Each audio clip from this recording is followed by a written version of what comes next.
So it's time to catch up on the Dragon Ball Super dub. I did promise you guys that I would be covering the dub every few weeks for certain highlight episodes and to give my thoughts on the dub, but I knew I wasn't going to do weekly dub reviews because I wasn't going to just reiterate what I said in the sub reviews and then just give you my thoughts on the English version. I just didn't think it would be, it would just be a lot of short videos that didn't really amount to anything. So instead I figured I'd let some dub episodes stack up and then kind of give my thoughts on what's going on with the dub. So the last episode that aired was last night on Toonami. It was Dragon Ball Super episode 86, which was First Time Exchanging Blows, Android 17 vs. Goku, featuring Chuck Huber's return to voicing Android 17. Now, obviously, if you played Fighters, you've heard his 17 in that game, and of course, Xenoverse and things like that, but this is him coming back to do 17 for the anime.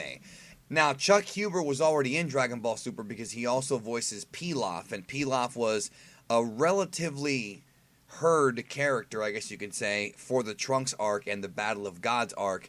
Really, he's nowhere to be found in this arc, so good timing on him to be able to voice those two characters, considering that 17 was coming back here. Now, with episode 86, being the episode where Goku first meets 17, I thought that the episode went very well. I thought it was a very well dubbed episode, and next week, unfortunately, is the episode with the Space Poachers, which is not one of my favorites, but the Goku 17 episode is a good episode. Now, a couple of things I wanted to real quick talk about here. First of all, I was noticing that some people like Anime AJ were saying that he's interested in seeing how Chuck Huber portrays this new 17, because 17 in Super is a different person than he was the last time that we really saw him in action in Dragon Ball Z. Obviously, 17 made a cameo at the end of Z, but this 17, and I'm talking about when I say the end of Z, I don't mean the actual last few episodes. I mean during the Kid Buu fight, 17 made that cameo. And this 17 is a family man now. As we know, he has a wife, he has children, he's a poacher, he's kind of living in peace, not really a fighter anymore. And AJ was talking about, I wonder if he's going to soften up. And I actually think that listening to Chuck Huber's portrayal of 17 in this episode, I think he did soften up. I think he's understood, or at least I would hope he's understood, I think he has, that 17 is a different character now. Obviously, he's voicing the character, so he has to have looked and seen what has changed in 17, and I do feel like he is, although a bit subtly, he is adapting kind of a softer tone for 17 as being a good guy now, a definitive good guy and a member of, Team Universe 7. There were some people who were saying, when 17 said he recognized Goku's voice, is this a reference to the manga with 17 being absorbed by Cell but still being able to hear the outside world, from within Cell?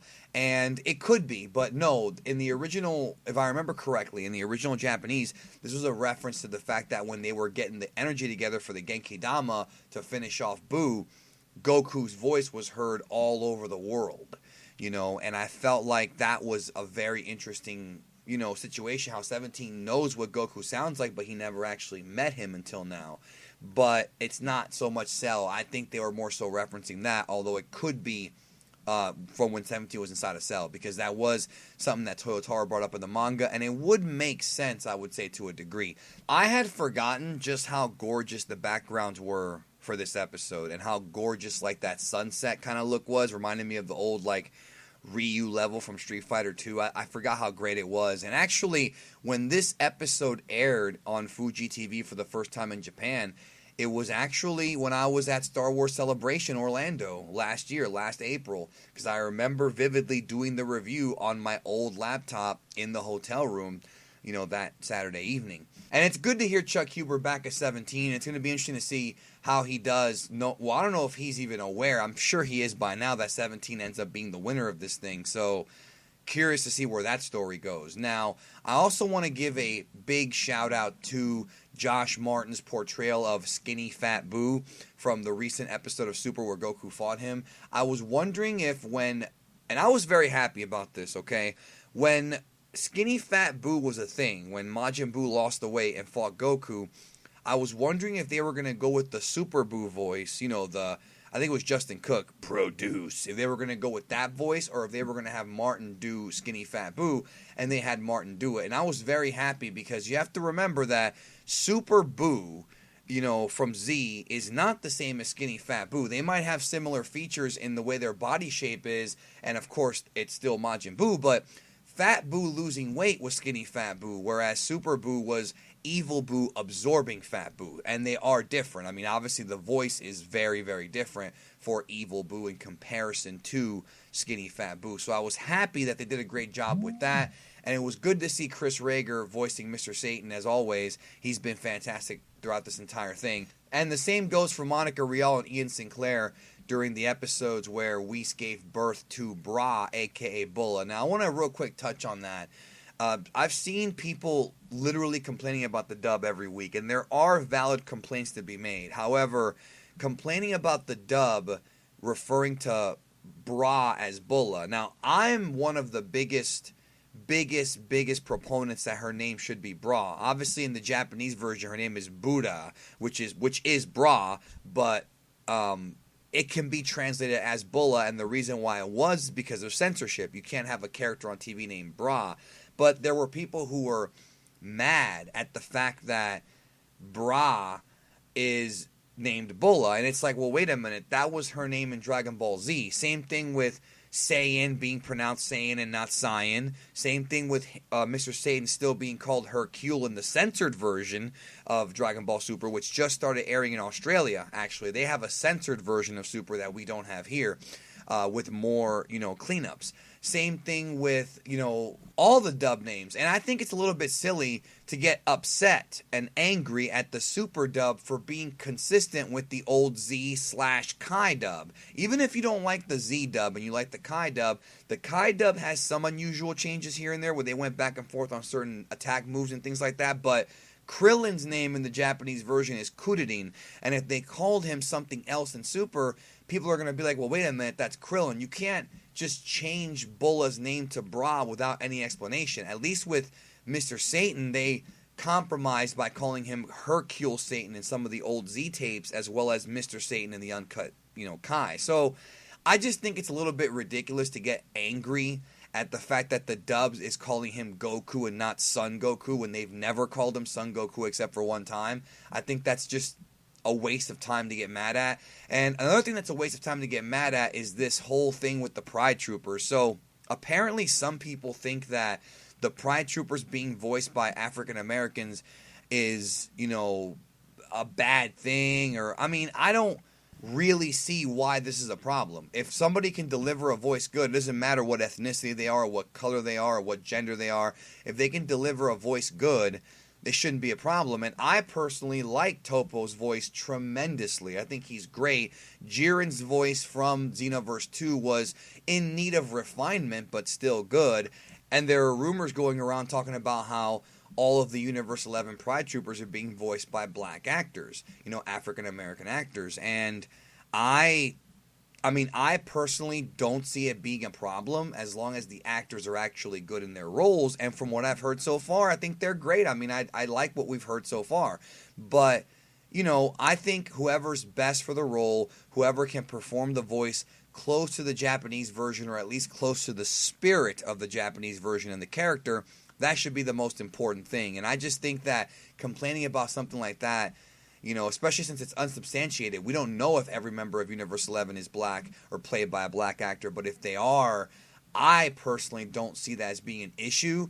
Typecasting is just a thing that goes on, and I don't think that Dragon Ball Super is typecasted because the guy who they got to play Toppo is really, really good at playing Toppo. So it's not like Sabat and Raleigh don't sit there and actually listen to these voices and say, okay, who would be best for this role? Who sounds the best? Who can perform the essence of the character? We live in better days now where dub directors and ADR directors can listen to the Japanese voices and really fine-tune performances, whereas back in the day, they didn't have access to all those resources, which is why you got those dubs. And I don't mean just from Funimation, I mean from other companies that just came off really unusual and weird and different and unfitting of the characters. We don't have that problem nowadays. So I think as long as the voices work, it doesn't matter what the ethnicity or background of the actor is, as long as they can deliver the lines. So I don't know. If it bothers you, let me know in the comments why it would. But I think it's fine. I think it's pretty cool. As long as Jiren is the character that he's supposed to be. Because Toppo they got right. And in the video game, Jiren's okay. He's going to be better in the anime, I think. I don't see what the issue is at all. Those of you who have been asking about Sean Schemmel Part 2, it is still coming. That's going to happen. Sean is incredibly busy right now. He's doing convention appearances almost every weekend on top of recording all these Tournament of Power episodes, and the Dragon Ball Super Broly movie should begin the dub recording within a few weeks. And as a result of that, Sean's going to pretty much live in the studio because he's going to have to do all these TOP episodes and the movie at the same time, right? Which is going to be crazy because if you remember, in the Japanese version, or in the show, it doesn't matter what version you're watching, there's a lot of Goku screen time in this arc. I mean, a lot. You know, more Goku screen time in this arc than maybe any other arc in Dragon Ball, except for the older, like, Red Ribbon arc, you know, because, you know, he sat out most of the Z arcs for whatever reason. Here, it's like he's everywhere. He's doing all the recruitment stuff. He's all over the actual tournament with important moments, and then on top of that, the movie. Same thing goes for Chris Ayres. I know people keep asking about Chris Ayres. Chris Ayres is still booked to do Frieza for both the TV show and the movie. People have asked about Damon Mills. Damon Mills did Frieza for the video games and is there in case Chris Ayres gets his surgery and cannot perform the character and they have time limits. He's there, but from what I understand, Chris Ayres is still Frieza for now. And he's been doing well. You know, he's obviously still sick, but he's been doing well enough to perform the character, and that's going to be exciting to see in the future. So that's it. That is my dub update video. Let me know what you think. So far, I mean, there's a few little things here and there that have been problematic in the Trunks arc, but I think this Tournament of Power arc so far has been pretty good, and they haven't made any crazy changes that I've seen. If you've seen one, let me know in the comments, and I'll be sure to comment on that because I may have missed something, but so far so good, and I think it'll be fine. I think it'll be a good arc dubbed, but we'll see. I'll come back probably when Frieza returns and cover that episode because I love Chris Ayres. Oh, Chris Ayres, yes, I'm going to voice Frieza. It's a terrible Chris Ayres impression. Anyways, I'll talk to y'all very, very soon. I've got a huge video coming out tomorrow here on the channel I've been working very hard on, plus over on my Twitch. I am streaming on Twitch now. Twitch.tv/BigD Geekdom101. BIGD Geekdom101. I stream Spider-Man on there. I'll be streaming Red Dead, some Dragon Quest. Go on there, hit me up with a follow, and then you'll be notified when I stream. And yeah, it's a blast when we do those streams over on the Twitch. That's gaming stuff. I'll still be doing streams on here too for Dragon Ball stuff. Anyways, that's it. Have a nice one.